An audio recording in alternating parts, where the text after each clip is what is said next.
Hello and welcome to Sips and Substance, where we distill politics down to its essence. I'm Justin. We have Jonathan over here. And, it's the end of the year, and we wanted to take this time to discuss some of the undercovered issues. We had an election, so that crowded out a lot of the issues. And so we each are bringing up a topic that are sort of near and dear to us. And, my topic for this week, I want to discuss, education, specifically the learning gap that we still have due to COVID. Obviously we had school closures and our children aren't performing at a high enough level. And then, I think, when we have these moments in time when education becomes a salient issue, it allows us to sort of evaluate our goals and see, hey, are we meeting them? What kind of changes can we make to our system? Education is one of these kitchen table issues that affects every family, but it just always seems to not get a lot of attention during election season. I think during midterms it can, and certain governors' races, but during election year, no way. And then the issue I want to talk about today is so the trend we've had the last probably 50 years, but it's getting more and more and more and more, is this idea of judges, one judge somewhere in the federal court system issuing nationwide injunctions to stop, pause, or get rid of certain policies or laws of the federal government. And it's becoming a very partisan kind of thing, and it's really changing the way that our court system works. One judge in one district can say, you know what, nobody in the country can do this thing because I don't like it for any reason whatsoever. And so I think that's really hurting us in a lot of different ways, and we'll get into that and how it's just kind of increasing the fractures in our society rather than helping things. One thing we will note before we move ahead is we said we would talk about Mike Johnson a bit after his travails with getting the budget resolution passed so the government didn't shut down. But we thought, being the end of the year, we would rather just kind of wrap up with what we're doing here. And we are certainly going to revisit Mike Johnson's life when he tries to get appointed speaker again. And he'll be a constant topic, I would imagine, as he struggles against Trump's initiatives to try to overwhelm the House and kind of control everything that happens, especially as Johnson's going to have a very, very, very small majority. And then the final thing I need to mention in our introduction is I'm not actually going to be sipping tonight because we're filming this late on, it's actually now Christmas Eve here in the morning. It's really late here. And I don't really feel like a midnight beer tonight. So we're just going to kind of leave you with our thoughts about the end of the year, and we'll be back with something interesting to sip in our next episode when we get back to our normal schedule. Yeah, so have your favorite Christmas drink. Yes. Whether it's eggnog or mulled wine or peppermint schnapps, have at it. The beers we talked about a couple weeks ago. Okay, so I'm going to lead things off. We'll talk about these nationwide injunctions. And then again, briefly, it's just a federal judge stopping a law for the whole country, right? So anybody can, and we'll get into a certain judge that loves to do this. Any federal judge can more or less say, you know what, this has to stop. We can't do it. Judges have done it with things recently like mifepristone, mifepristone. I don't know. I'm going to mispronounce this all night, but it's the abortion drug. Was done with things like student loans, all kinds of stuff that if judges don't like it, they can put a stop to it. Traditionally, we never did this in this country. Judges would rule for a plaintiff, right? And at most, a ruling would apply to a district. We have district courts in the United States. There's a number of districts throughout the country, and a decision in one district might not be the same in the other district because we have different parts of the country with different imperatives.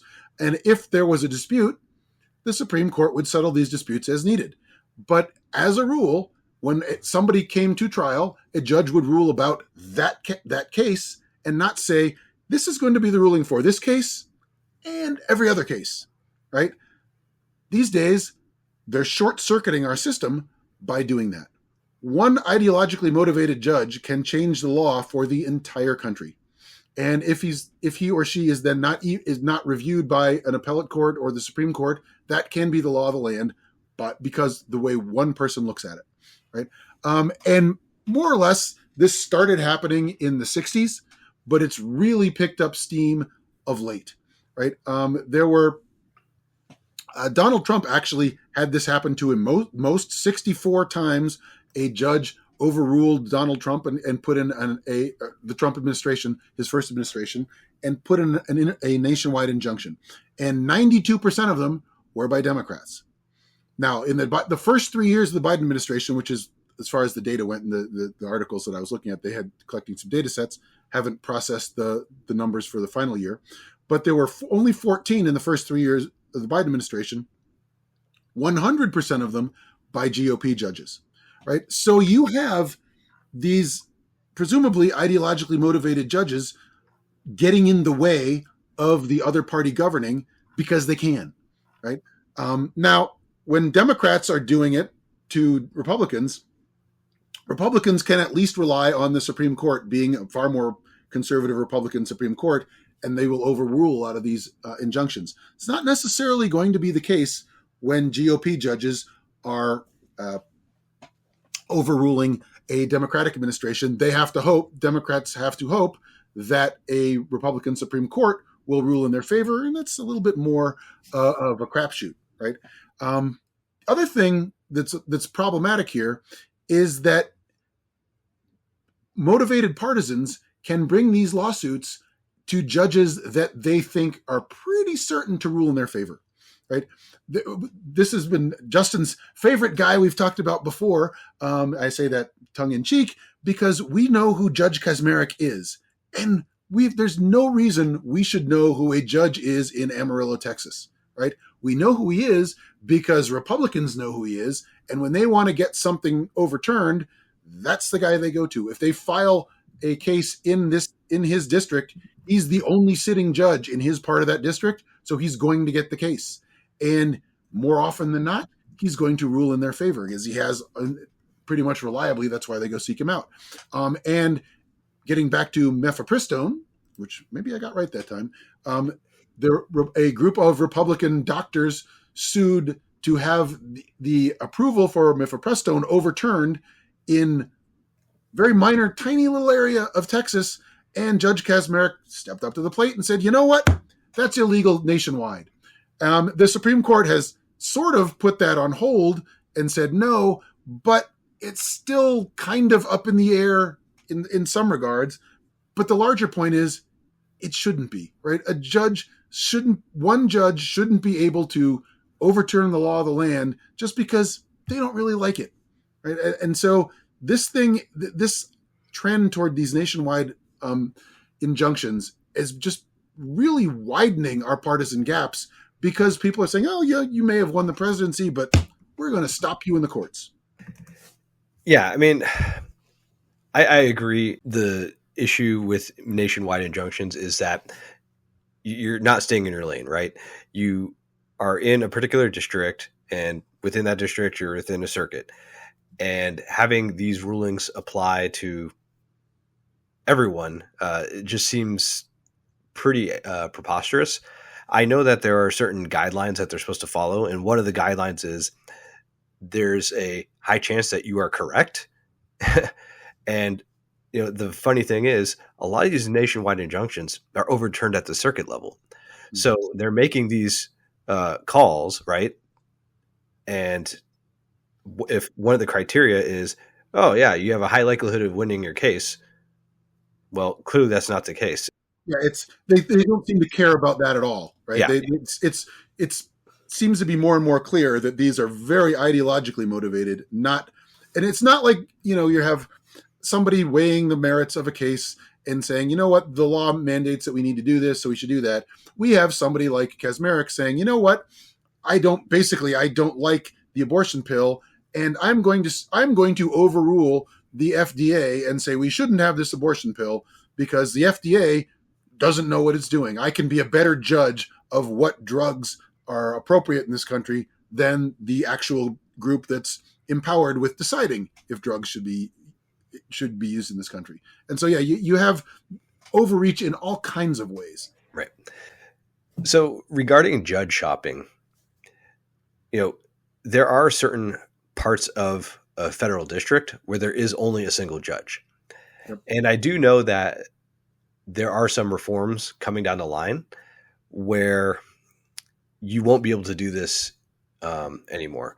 Basically, you can file in the district, and what'll happen is think of it like a precinct. If you file within a particular precinct, you won't necessarily get the judge of that precinct. It expands to the entire district because there are multiple judges for a particular district. But what's happening with the case of Kaczmarek is that within this small portion of his district, he's the only guy.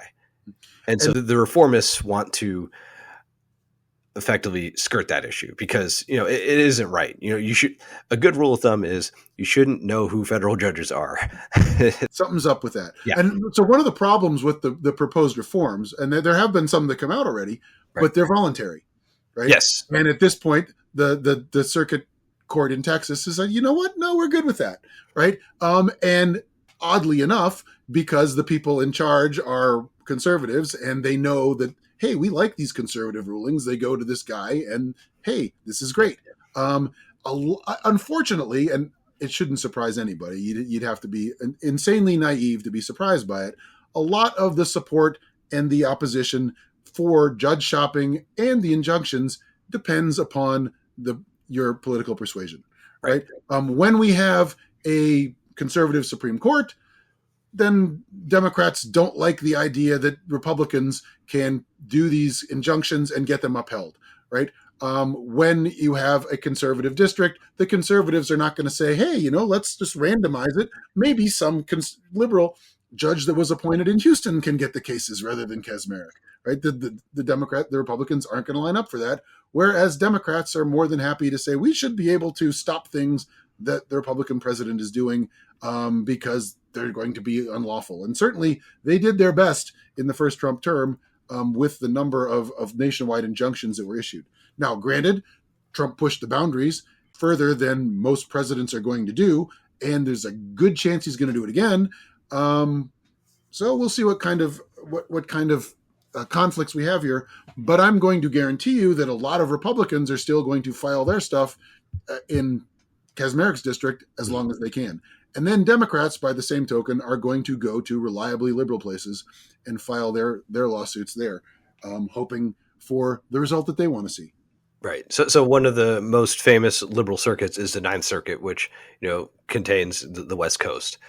And due to Senate norms, the blue slip policy, I don't want to talk about that. Just look it up yourself. But traditionally, you needed to have the approval of the senators of that particular state in order to get a judge in that federal district or on that circuit.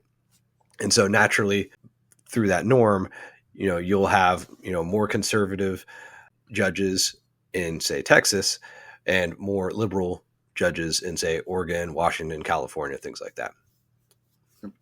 And I think it just along those lines, interesting to note that I believe the other day, Biden has the Senate now confirmed more judges, I think by one for Biden than they did under Trump. So it is the nice thing about having sort of a change in government once in a while. We get more turnover in judges. We don't get one side getting to completely stack all the judges. Unfortunately, neither side is particularly interested lately in finding middle of the road judges. We are finding more and more partisan judges on both sides. But I do think the Republicans are leading that in appointing people like Kaczmarek, who are very reliable ideological conservatives.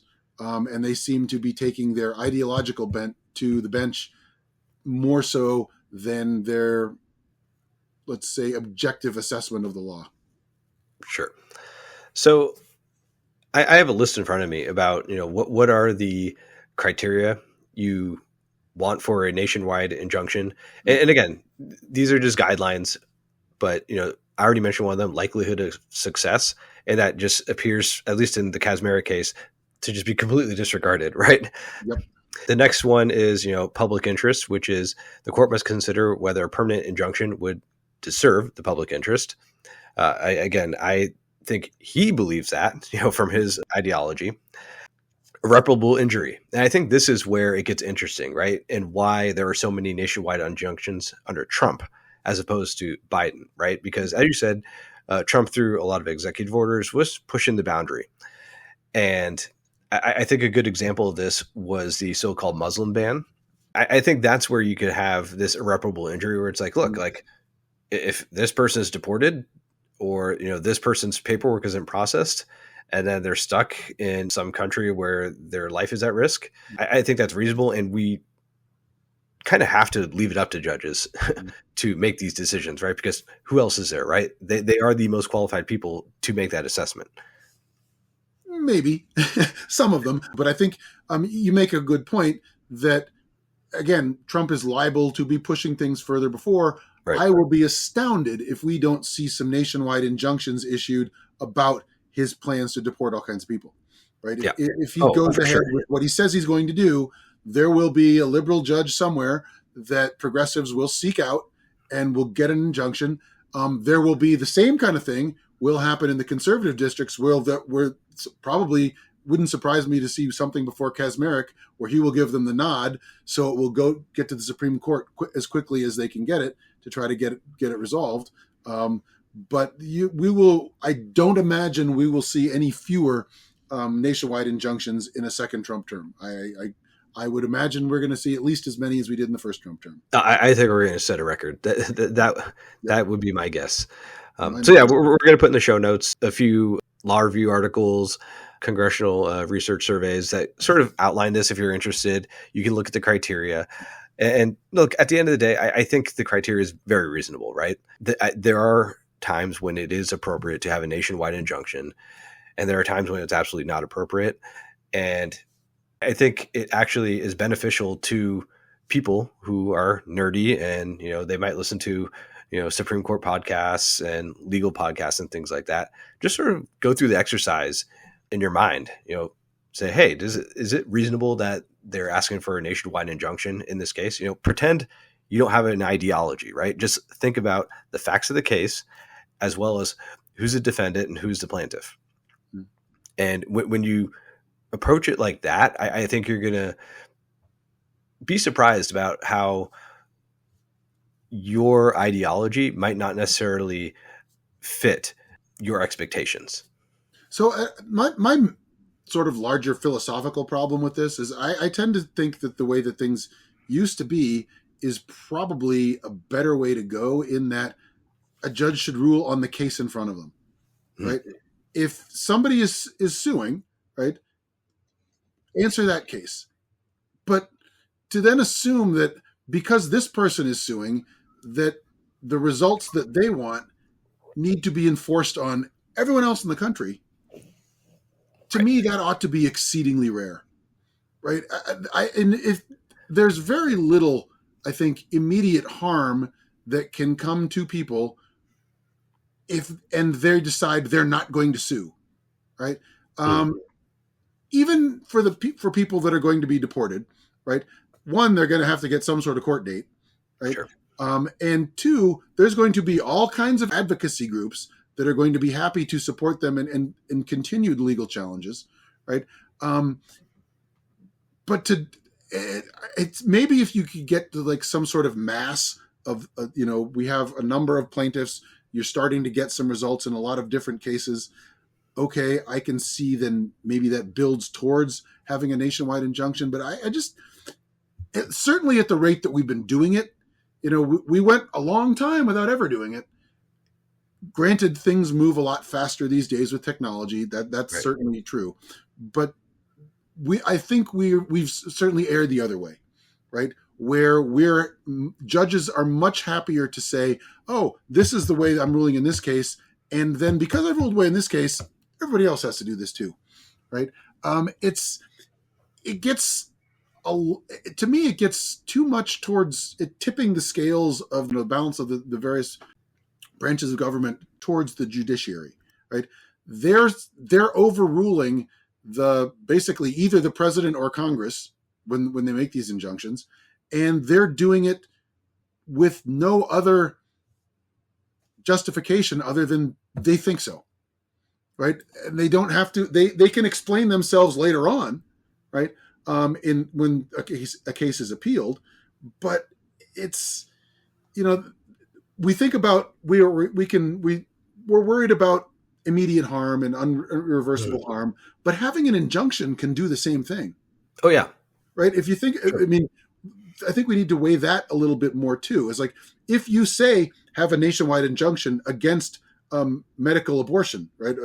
Abortion through pills, that Mhm. can cause irreparable harm to people. We've seen people die from Right, not being able to get abortions right. in even in the case of miscarriage, Mhm. right? So there is irreparable harm that can happen from an injunction Right. just as much as it can happen from not giving an injunction. So I think in every case, people, maybe not in every case, in a lot of cases, people are too quick to jump to, well, there's going to be irreparable harm if I don't give one. Here's an injunction. It's like, well, what's the harm if you give an injunction? And I think when Right. we give people the idea, do some mental exercises, add that into your equation when you're thinking about, is there irreparable harm if we don't have an injunction? Okay, but is there irreparable harm if we do have an injunction?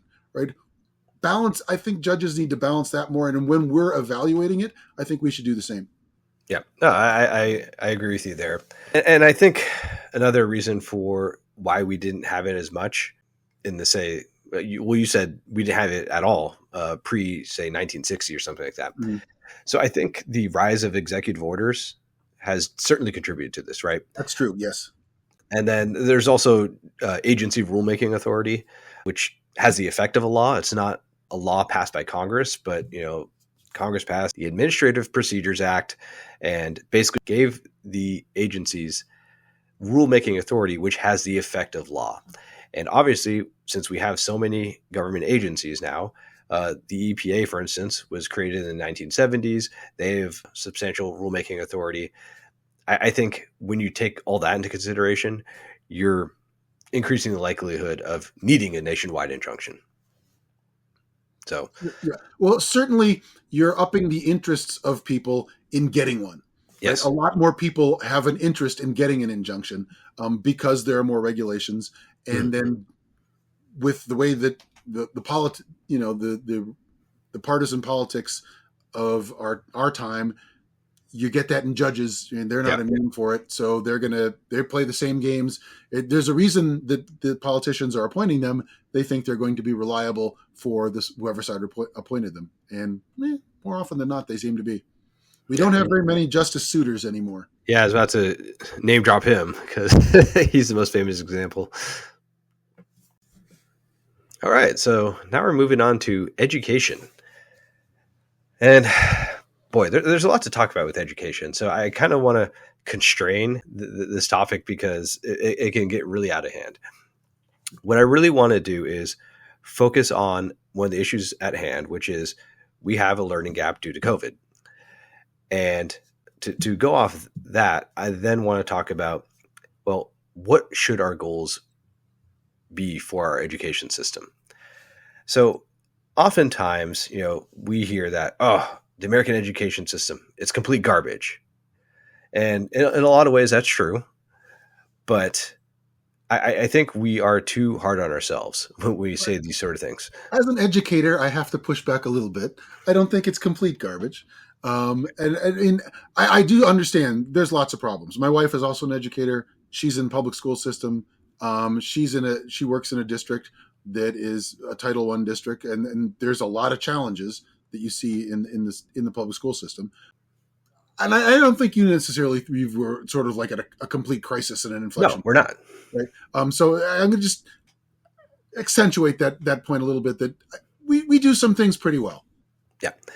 And so even though we've had a serious drop in learning due to COVID, if you look at the national scores that we've been keeping track of since the 1970s, we're doing better than we were in the 90s. Our scores are higher across the board.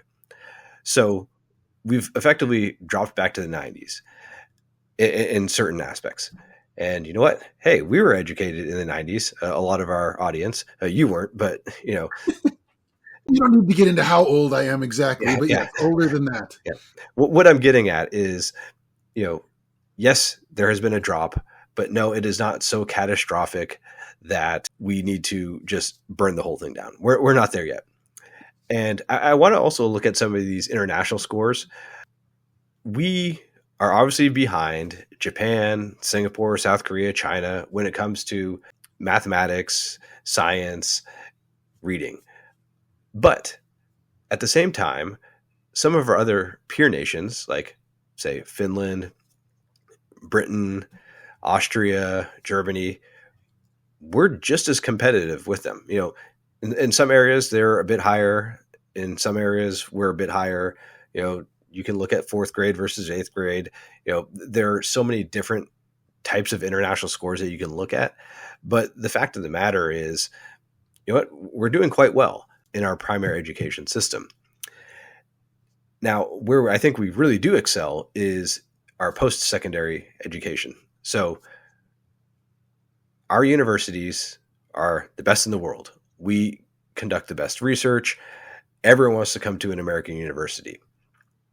And that model has worked out really well for America. We take the best and the brightest from various countries.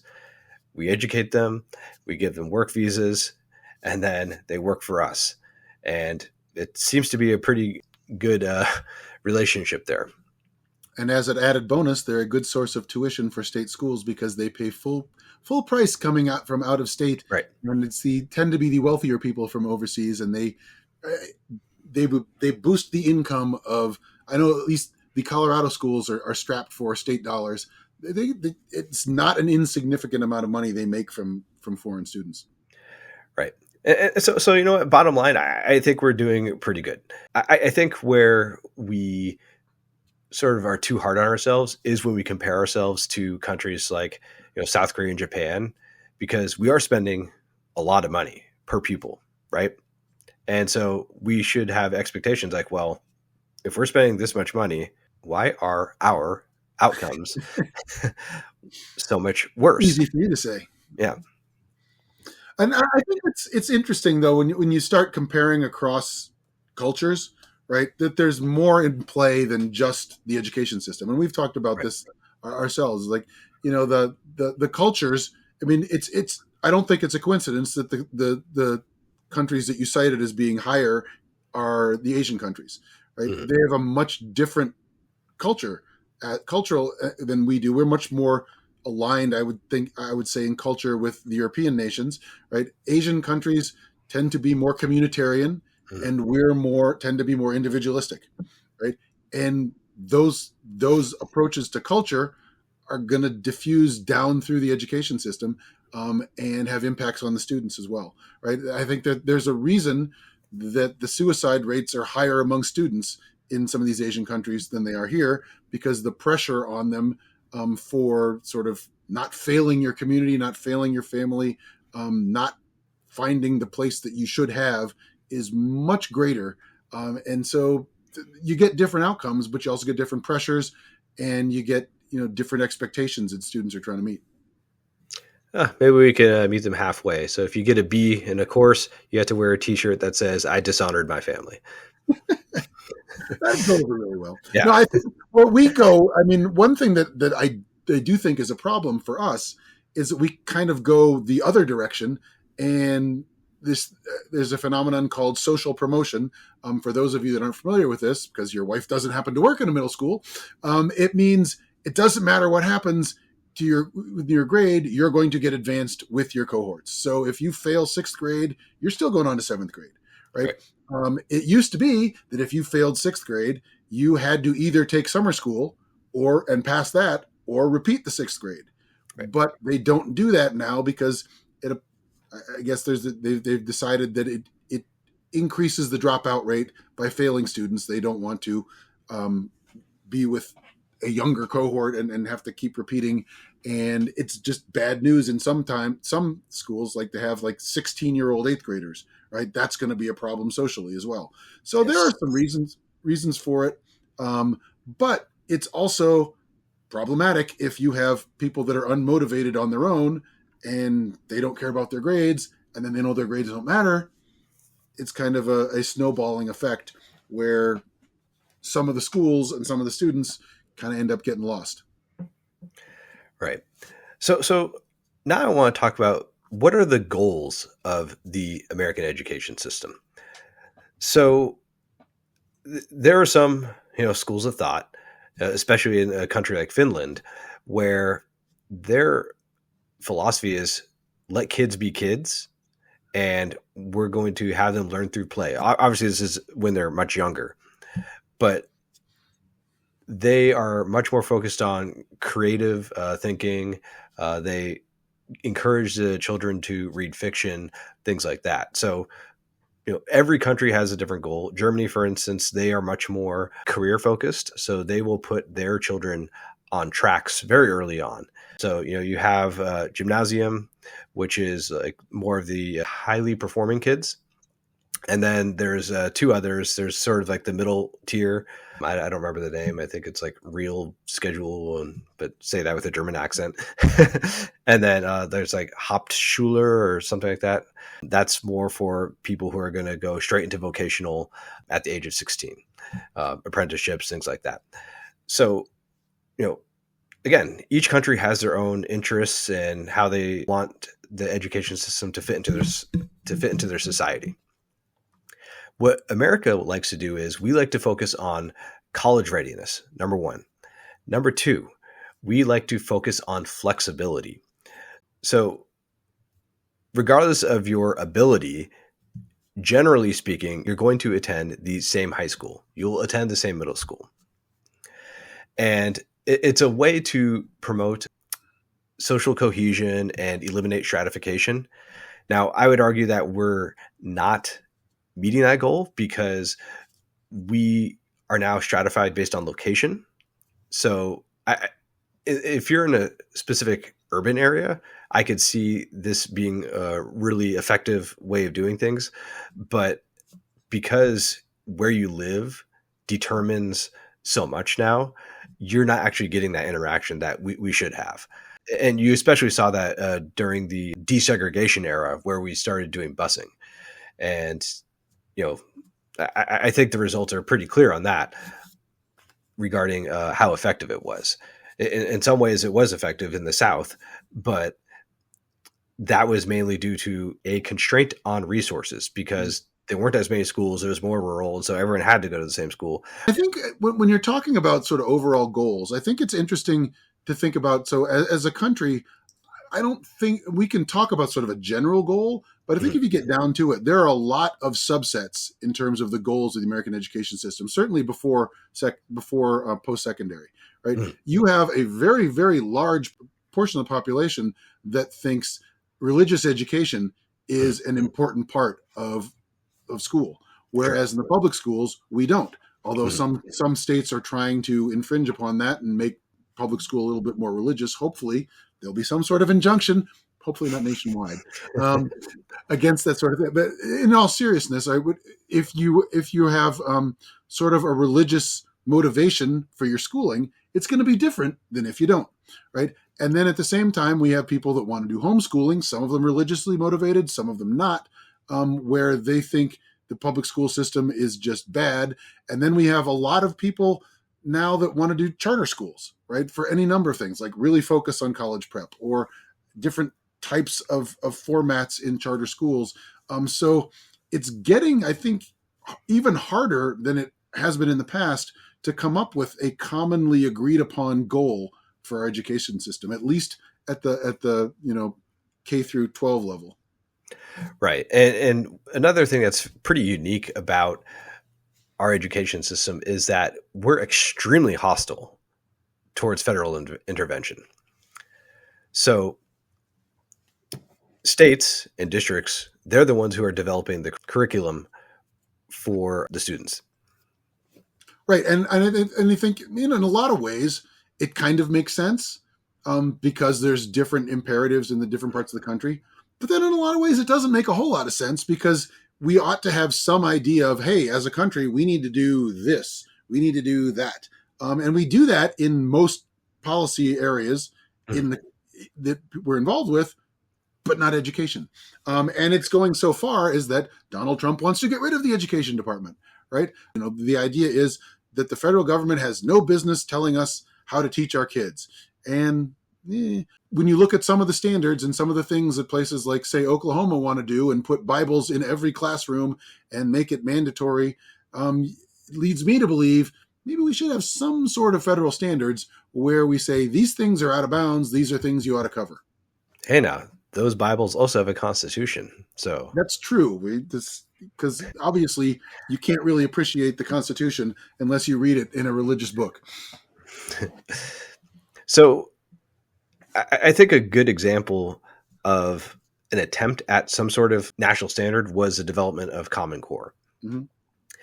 And basically, what Common Core is, it says, hey, we have a set of standards for each grade that we expect students to be able to master. And there was a lot of pushback to Common Core, an immense amount of pushback. And, when I was looking at, say, Common Core math, I would see these memes where they're showing kids how to subtract numbers. And, the way we learned how to subtract, large numbers, it was very mechanical. And, you almost think it's silly to see the way the Common Core standard is. But then when you actually try to think about, well, if you had a blank slate, how would you approach the subject? It actually makes a lot more sense, right? And I think the issue with Common Core, especially with the math portion, was that we didn't prepare the teachers. We just said, hey, here are the standards, develop your own curriculum, right? And that was a huge problem. It took quite a few years for a lot of these kinks to be worked out. And thankfully, we had some really good case studies at the district level and at the state level. And, you could say, if you were a teacher in Colorado, look at what they did in some district in Oregon and say, oh, yeah, that was a really good idea. And then you can implement it in your own district. But again, My that wife takes actually time. worked on curriculum standards for Colorado based on the nationwide standards, and so she had a lot of experience with that. It was a trying process, but one Right. that they felt pretty confident with what they came up with at the end, because they the teachers knew how to teach, and Mhm. then they did a good job, I think, of at least what they tried to do is focus on this is our experience, this is how we can use our experience to get where we're trying to go. And a lot of the standards are just kind of rewording things that they've already taught, Mhm. at least in language arts. I'm not Yeah. not as familiar with what's going on in math because my wife was a language arts Yeah. teacher. My understanding is that the language arts portion just decided to use more nonfiction and evidence based reading because they wanted to be more, I don't want to say vocational, that's not the right word, but more applicable to real life and promote critical thinking. In like I know in eighth grade where my wife teaches, they have a kind of a nice balance, Mhm. right? They read nonfiction stuff, but Mhm. they also read short stories, they read novels, they even do poetry, a section to try to kind of expose kids to a wide variety of stuff. Right. um, and what they have been trying to do is trying to sort of reach kids more where they are. Right. Like, so, I mean, her district is her school is like 90% minority. Mhm. So they try to include readings that have basically characters that look like the students, right? Okay. Not all. It's not like, hey, we have a lot of Hispanics in the school, so every piece of literature has to be Hispanic. That's not what they do. Right. But rather than have none, right, like a lot of the old curriculum was, they try to blend in some things from across cultures. So they give people exposure to all literatures from across cultures, and I think that's where they've made some really good strides there. That kind of stuff. But it kind of brings me to the question: like, do you think it's a matter of coming up with the right curriculum, right, for improvements in education, or do you think that there's something else going on? Especially like if you think about the COVID stuff. Right. So I think it's, you're not going to solve it all, right? Mm-hmm. We already know that the number one indicator of a student success is their parent.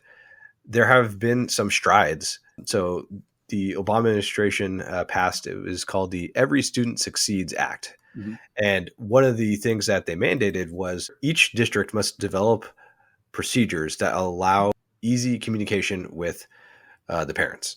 Mm-hmm. And look, at the end of the day, you can have that, but the parents don't have to listen, right?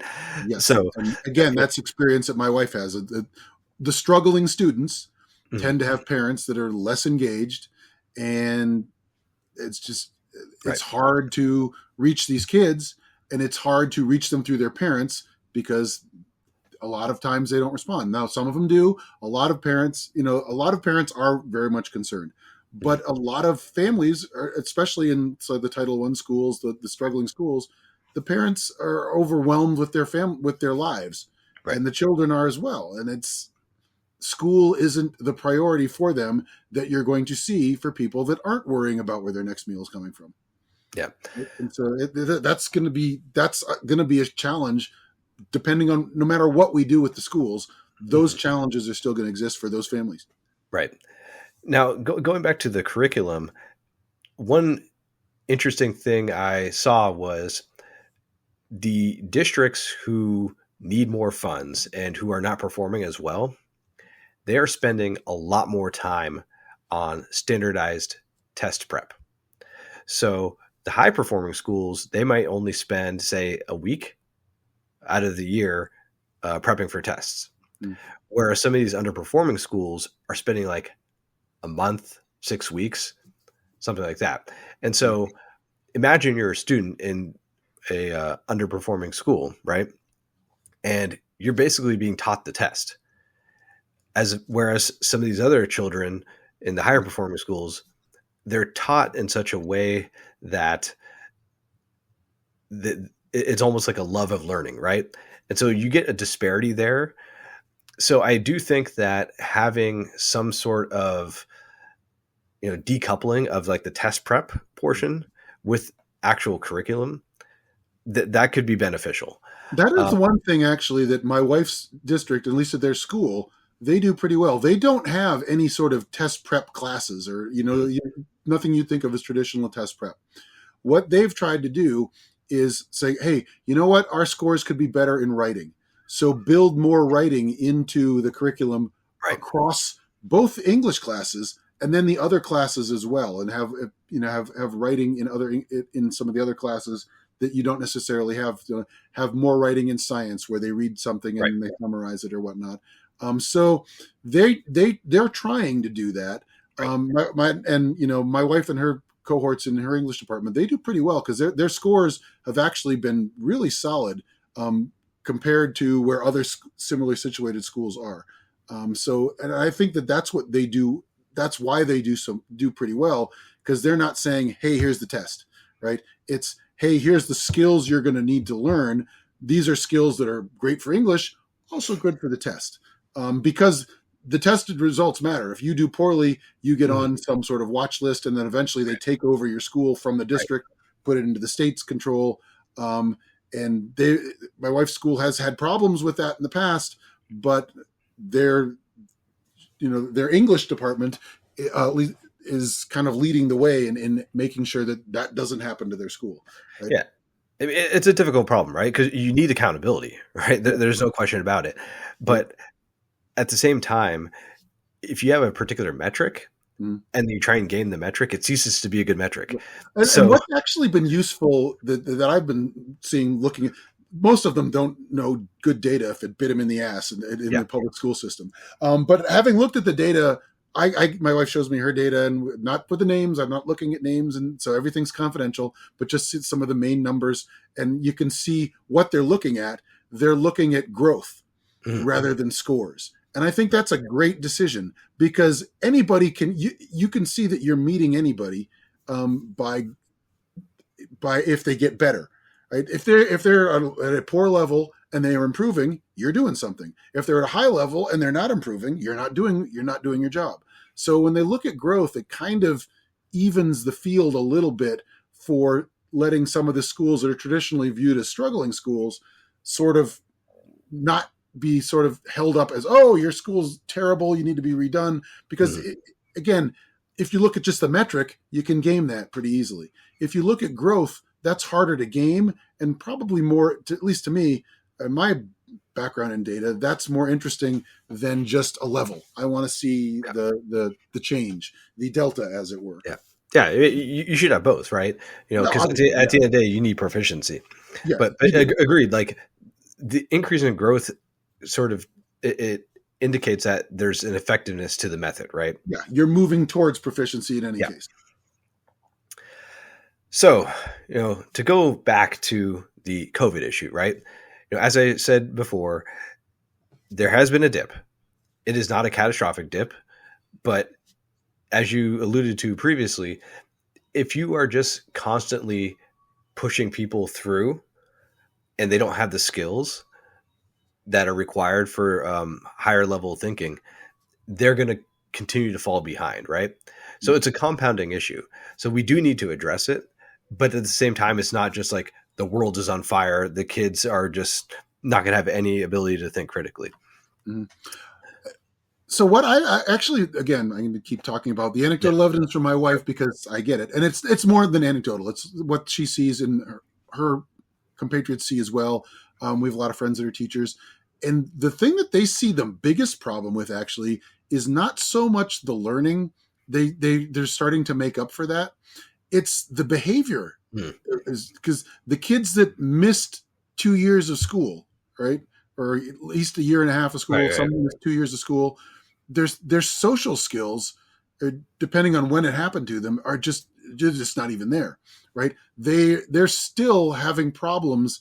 Like the behavioral problems that my wife sees now are a lot more than she saw before COVID, just because some of these kids are still struggling with the for sure. idea of being back in a regimented, fixed format school where you have to go to school again. You're going to be Right, in a room. You're going to have to listen. You're going to have to behave.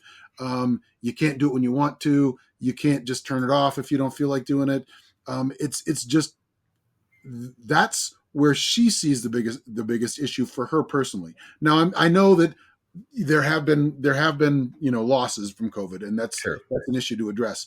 But one of the challenges that she and her friends of and her coworkers of facing is that to close this gap, the Sure. behavioral stuff is getting in the way Right, and that's difficult to quantify, right? completely. We have all these scores that we can reference. Mhm. It's not 100% objective, Right. but it's as objective as you're going to get for measuring proficiency. But yeah, there's no behavioral proficiency. No. You know, And it's the kind of thing, it makes perfect sense, right? but you still don't know how to measure it. It And you does, certainly don't know how to very quickly correct it. right? And now the next issue that we're going to have is AI in education, right? I don't know why I didn't mention this in the beginning, but with AI, there's going to be substantial changes in education. You, as a college professor, I'm sure, are Yes, very, there's a very lot of cheating. exactly. There's more cheating than, but it's not just, my wife actually sees it in eighth grade. Yeah, It's actually it's fairly easy for me still to pick out AI papers because they're not that great, but it's very easy when an eighth grader turns in an AI right. paper. It's like, wow, Like, you wrote you something wrote pretty well. this year. you know, you mentioned cheating, but the data that I've seen is that the kids aren't cheating any more than they have been in the past. Well, I think yes and no. I mean, I see it. I teach a couple different. I teach political science and writing, right? Mhm. And in the writing courses, for a while, there was a big upsurge because we use Turnitin, and Mhm. so if you turn in some paper you bought or plagiarize, boom, it's easy Right. to. I didn't even have to look. It's just, hey, 99%, okay. With an AI paper, it's going to be different. Yep. It's not going to trigger a Turnitin in the way that a plagiarized paper is going to. Right. So people thought they'd get away with it. Now there are AI checkers, right? And we started using those, Yeah. but those aren't 100%. I had a Right. paper that came up as almost entirely written by AI and in a couple different AI checkers from a student who I knew didn't, Right. right? And so I've become less. I've actually become very suspicious of AI checking Right. AI because Right. it doesn't seem to do a particularly good job of that. It's Right. really weird. And that's a problem, right? Because Yes, because you every don't want test, to accuse a right? kid of cheating who didn't Yeah, cheat, false positives are bad, especially when it results especially in in college, expulsion. right? Yeah. So yeah, we have to be cognizant of that. And this kind of brings me to my final point, right? So we have this COVID learning loss, and then we have this sort of dawn of AI in our schools. I think that gives us an opportunity to sort of reevaluate, the high nationwide value goals and see what we want the American education system to be like. With the education polarization that we have, with the, in my opinion, lack of civic mindedness, I think we could, rethink a lot of these things. So, for instance, I would start having civics not only in high school. So in California, civics is required to graduate high school. I would also have it in eighth grade. I would have it in fifth grade. I want people to be good citizens. I want people to understand how our government works. And I think it would be really beneficial to this country to have that be part of the curriculum. I agree with you 100% about adding it earlier, but I'd also add it in college. I think college ought to help churn out people that are not just going to be good workers, but good citizens as well. And I think, we don't have a particularly high value on citizenship right now. Everybody wants their rights, and they want their freedom, and they want what the government can do for them, but they don't have any real sense of duty. Right. And I think that that's been lost. I think as a society, we used to be more reflective of that aspect, and now it's just like, what are our rights? What are our free? What can I not have to do, rather than what should I do? And I think if we started at a younger age and continued it through to an older age, we might be able to make some headway with that. Right. Hopefully. Yeah, I agree with you there. So another aspect of reform that I would like to see is more emphasis on vocational schools, the technical training. Not everyone is suited to go to college, right? And if giving kids the tools to achieve the American dream is one of the aspects of the American education system that we like to see, I think implementing technical training at the high school level, or at least having some sort of like sister program where, for instance, you have a community college that's near a high school, or a technical program, say like IT, or, machine shop, things like that, close to a school, and giving students more flexibility. That would be a good thing. The education gap that we're seeing in our politics, a lot of people are feeling left behind. And I think this overemphasis on college is really harmful to a lot of students, especially young men. Yeah, I mean, I'm sort of self-interested being a college professor. I'm not going to necessarily argue that fewer people should go to college. I don't think that that's really the case. But I do think we could take the stigma away Right. from not going to college. Yes. Because we have a lot of vocational programs. I think that there's for a lot of people a sort of a disappointment if you don't go to college. We should probably do a better job of helping people figure out what they want to do. Right. In my experience, the tests and things, I'm sure they've changed some quite a bit since I was in high school, but those tests didn't do much good back then. The caveat is it's kind of hard to know what you really want to do with the rest of your life when you're 18. So I'm kind of torn there. It's like, yeah, we can certainly make it. So if you've decided, I don't want to go to college, I want to do this, we can make sure people feel that that's a solid career choice. And I think some of that stigma is going away. But I don't want to necessarily pigeonhole people. I think the German system, which sends people really early towards vocational stuff, that's kind of... I find that immoral, to be honest. I like the flexibility of the American system. I mean, I don't know if I'm going to go as far as immoral, but I just think it at least be wrong for me. Can't get behind that. Right.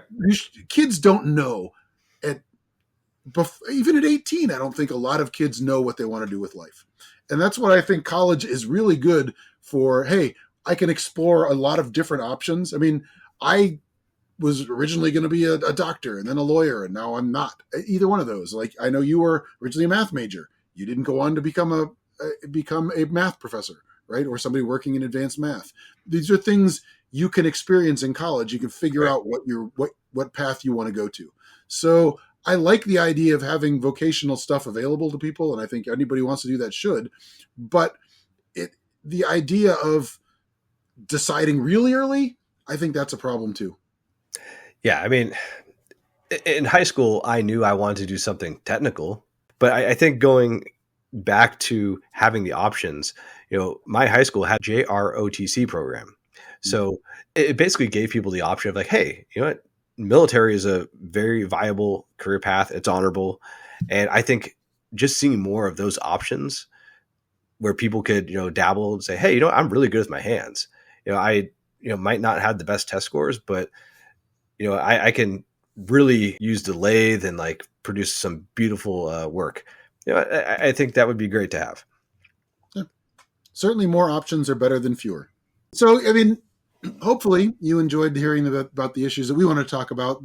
We got to step back from the news this week, primarily because we wanted to record early because we have the holidays we want to celebrate as well.